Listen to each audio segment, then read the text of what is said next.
Hey guys, I'm Elizabeth Newsom and welcome to my BookTube channel. Today I'm going to do rating my wrap-up for the month of April.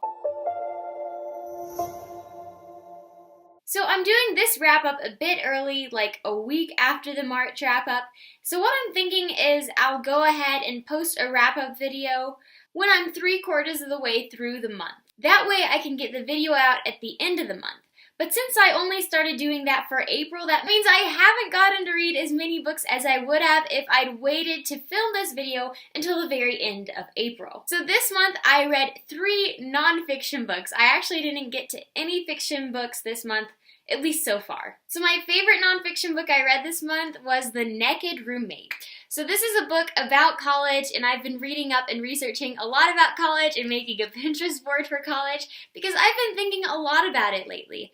I had a trip to Texas and I got to take a tour of the college I'm going to, so it just got me really pumped for college. So whenever I feel anxious or nervous about something, I always like to read a lot of things about it or to be super prepared. Like for my first writing conference, I looked up tons of blog posts about it. I read all the books the agents recommended. So 2 of the 3 books I read this month are about college. And this was my favorite of the 2 I read just because it was so thorough. It has tons of advice. Now, I'm not sure I agree with all of the advice. It covers a very wide variety of topics, from obviously dealing with a naked roommate or someone who doesn't really like wearing their clothes a lot in their room, all the way to STDs, addictions, taking class notes, and getting a social life. So huge variety of topics, and it took quite a while to read. I probably didn't need to know everything in there, but it was an interesting book and covered the topic very thoroughly. The author has a great sense of humor, and he's really easy to read because he's so casual. Though sometimes I found his casual tone kind of pulled me out of the book a bit, like he'd kind of go on a random tangent that would be sort of funny, but it would be really random and kind of pull away from the topic at hand a little.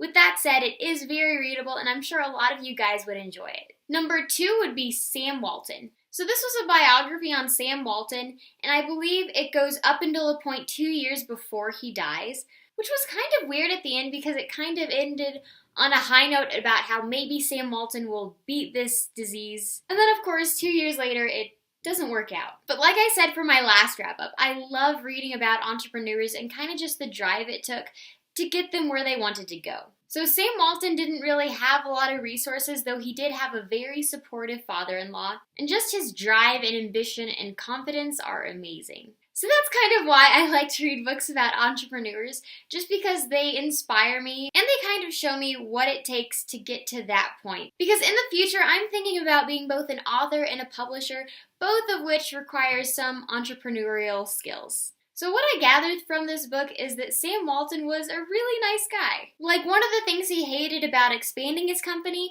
was that he couldn't memorize all his employees' names anymore because there were so many. And he was really enthusiastic and really personable. So it's kind of interesting contrasting him to Jeff Bezos, who I read about a few months ago.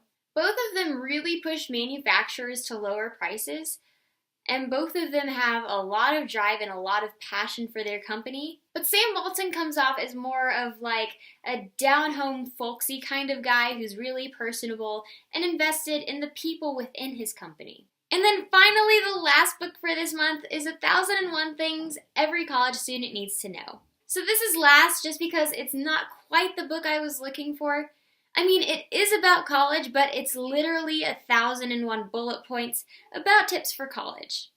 And they're very helpful, but I was more looking for a chapter-by-chapter format with topics, and I really found that in the Naked Roommate book, which I mentioned earlier. With that said, the tips were super helpful, and if you guys are looking for a list of bulletin points with tips about college, this is definitely what you'll want. And I don't regret reading or anything. It was a great book because right now I just need all the information on college that I can get because, I've never been to college, obviously. Well, that's it for my April wrap-up. I'm sorry I didn't read more fiction books this month and that I didn't read more books in general.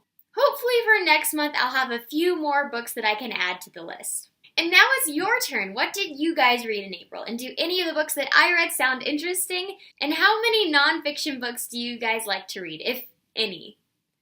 Let me know down below, and I'll see you next time.